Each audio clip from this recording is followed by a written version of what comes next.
नमस्कार, news nation digital के हमारे खास कार्यक्रम खबरें दुनिया की में आपका स्वागत है और मैं हूं पंकज मिश्रा। आज हम बात करेंगे उस कदम की जिसने पूरी दुनिया खासकर पश्चिमी देशों को चौंका दिया है। जो पाकिस्तान अब तक फिलिस्तीन और हमास का सबसे बड़ा समर्थक रहा, अब वह उसी के खिलाफ अपने सैनिक भेजने की तैयारी कर रहा है। खबरों के मुताबिक राष्ट्रपति ट्रंप के गाजा पीस प्लान के तहत अमेरिका और इजरायल ने पाकिस्तान से अपने 20,000 सैनिक गाजा में भेजने के लिए कहा है। ऐसे में सवाल उठता है कि क्या पाकिस्तान के अचानक यू टर्न के पीछे का असली खेल क्या है। गाजा में पिछले एक साल से जारी तनाव फिलहाल खत्म होता दिख रहा है और शांति की नई किरणें उगती दिख रही है। खबर है कि पाकिस्तान अपने सैनिकों को गाजा में भेजने की तैयारी कर रहा है। दरअसल अमेरिका ने पाकिस्तान को राष्ट्रपति ट्रंप के पीस प्लान में शामिल होने का प्रस्ताव दिया है। इस योजना के तहत पाकिस्तान से 20,000 सैनिक गाजा भेजे जा सकते हैं। इनका काम वहां हमास के लड़ाकों को निष्क्रिय करना, उनके हथियारों को जब्त करना और एक प्रशासनिक ढांचा तैयार करने में मदद करना है। इतना ही नहीं, बताया जा रहा है कि गाजा में पाक सैनिक बफर फोर्स के तौर पर काम करेंगे, यानी गाजा में इजरायल और हमास के बीच शांति बनाए रखने का काम करेंगे। लेकिन सबसे खास बात यह है कि यह वही पाकिस्तान है जो हमेशा से फिलिस्तीन के पक्ष में खड़ा रहा है और हमेशा से हमास को समर्थन देता रहा है। पाकिस्तान ने इजरायल को अब तक मान्यता नहीं दी है। ऐसे में सवाल उठता है कि आखिर ऐसा क्या हुआ कि यही पाकिस्तान अमेरिका और इजरायल के साथ मिलकर हमास के खिलाफ सैन्य कार्रवाई के खिलाफ तैयारी में है। खबरों के मुताबिक इस महीने की शुरुआत में मिस्र में पाकिस्तान के सेना प्रमुख असीम मुनीर गुप्त रूप से अमेरिकी खुफिया एजेंसी CIA और इजरायल की खुफिया एजेंसी मोसाद के वरिष्ठ अधिकारियों से मिले। इस बैठक में तय हुआ कि पाकिस्तान गाजा शांति मिशन में शामिल होगा और हमास के खिलाफ अपने सैनिक भेजेगा। पहली नजर में तो यह मिशन मानवीय और पुनर्निर्माण के तौर पर देखा जा रहा है, लेकिन असली मकसद गाजा में नियंत्रित सैन्य उपस्थिति कायम करना है। मीडिया में चल रही खबरों की माने तो इस पूरे मिशन में पाकिस्तान को बेहद महत्वपूर्ण रणनीतिक भूमिका मिली है। इसके तहत मुनीर की सेना हमास में सक्रिय ठिकानों की पहचान करेगा, उनके हथियारों को जब्त करेगा और गाजा में एक सुरक्षित ढांचा खड़ा करेगा। इस मिशन में पाकिस्तान के अलावा इंडोनेशिया, अजरबैजान भी शामिल हो सकते हैं।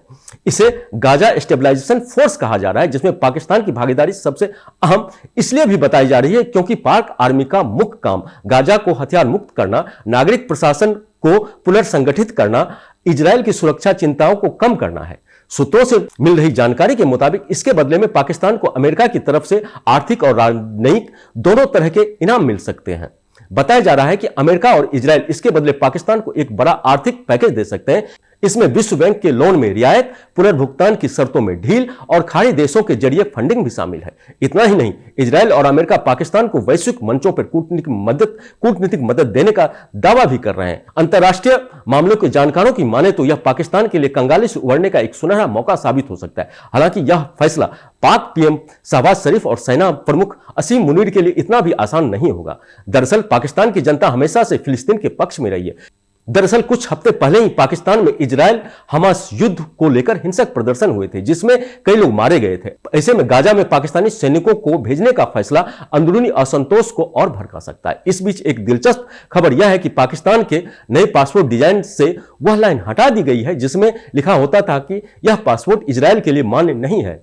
इस कदम को पाक विदेश नीति में एक बड़े बदलाव के तौर पे देखा जा रहा है। साथ ही इजरायल के लिए उसके रुख में बड़ी नरमी का संकेत भी माना जा रहा है। इस पूरे शांति मिशन के पीछे मुख्य रूप से अमेरिकी राष्ट्रपति डोनाल्ड ट्रंप का ब्रेन माना जा रहा है। दरअसल ट्रंप का मानना है कि अगर गाजा में इजरायल समर्थक सुरक्षा बल तैनात किए जाए तो वहां अस्थायी शांति लाई जा सकती है। ट्रंप प्रशासन का यह प्लान इस क्षेत्र में अमेरिकी प्रभाव को फिर से मजबूत करने की कोशिश के तौर पर देखा जा रहा है।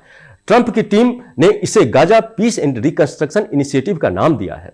इस योजना में अरब देश से फंडिंग, अंतर्राष्ट्रीय एजेंसियों की निगरानी और पाकिस्तान जैसे मुस्लिम देशों की भागीदारी को शामिल करना है, ताकि इसे धार्मिक और राजनीतिक टकराव के बजाय मानवीय पहल के तौर पर दुनिया के सामने पेश किया जा सके।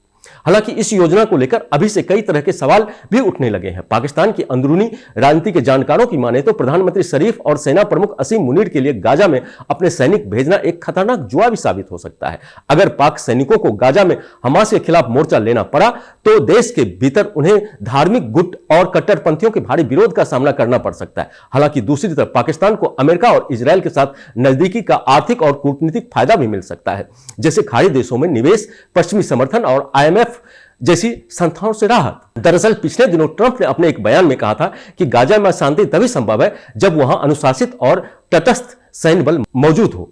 यानी उन्होंने इशारों में कहा था कि पाकिस्तान जैसे देश गाजा शांति मिशन में निर्णायक भूमिका निभा सकते हैं, क्योंकि वो मुस्लिम दुनिया में स्वीकार होंगे और अमेरिका पर भी उनका भरोसा कायम होगा। ट्रंप ने इसे फ्रंट लाइन स्टेबलाइजेशन कॉर्प्स का नाम दिया, जो न तो इजरायली होगी और न ही फिलिस्तीनी, बल्कि एक साझा मिशन जो शांति की दिशा में ठोस कदम उठाएगा। अगर यह योजना अमल में आती है तो पाकिस्तान के लिए ऐतिहासिक बदलाव साबित होगा, क्योंकि जो देश दशकों से फिलिस्तीन के समर्थन का झंडा उठाए रहा, वह अब वही गाजा में सैनिक भेजकर हमास को कमजोर करेगा। यह न केवल पाकिस्तान की विदेश नीति में बदलाव होगा, बल्कि इस्लामिक जगत में भी एक नई दिशा तय कर सकता है। मगर असली सवाल अभी भी यही है कि क्या वाकई पाकिस्तान इस योजना को सच्चे मन से लागू करेगा और उसकी आवाम व धार्मिक संगठन इसे स्वीकार करेंगे। साथ ही सवाल यह भी उठता है कि क्या राष्ट्रपति ट्रंप का गाजा पीस प्लान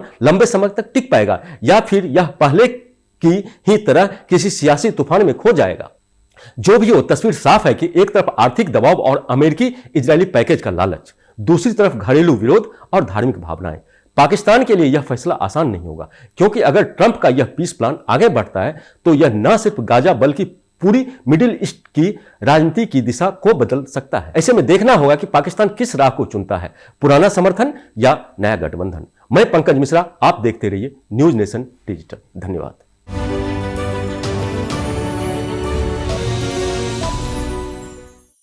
जहाँ भक्ति है हर शब्द में, कथाओं में छुपे हैं दिव्य रहस्य और ज्योतिष देता है जीवन को दिशा। धर्म से जुड़ी हर बातों को जानने के लिए हमारे चैनल स्तुति को सब्सक्राइब करें। चैनल पर जाने के लिए इस लिंक पर क्लिक करें।